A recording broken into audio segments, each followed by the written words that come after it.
information on the owner of that filthy animal shelter in Caledonia. Deborah Gray faced a judge today. Nearly 100 animals were rescued from her shelter and home yesterday. The animals were living in feces and urine.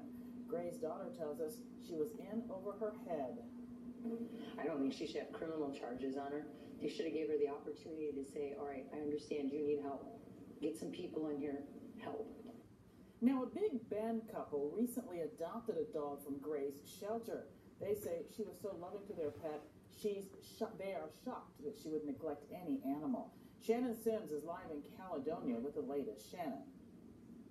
Carol, the couple says that the beagle they adopted had a perfect bill of health. They also say that Deborah was extremely professional with them. However, they say looking back at the adoption process, there were a few yellow flags. Where's your ball? Where'd you put it? You put your ball in here?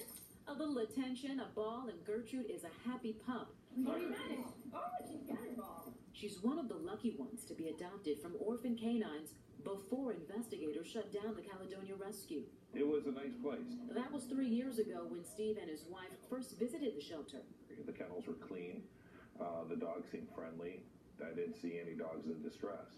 But at some point that all changed.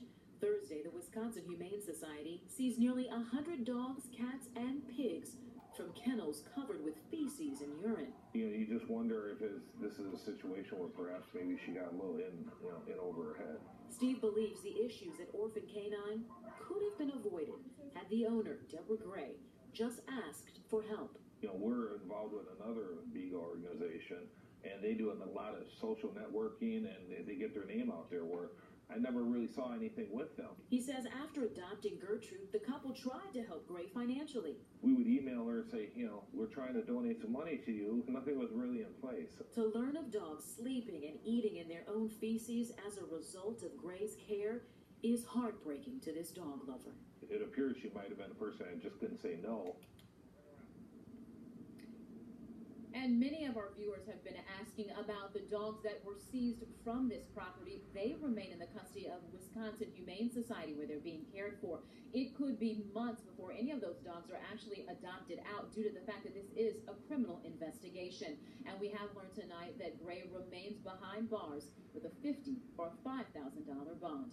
Reporting live in Caledonia, Shannon Sims, today's TMJ4. Yeah, hopefully those dogs can find loving homes. Shannon, thank you very much. Firefighters rescued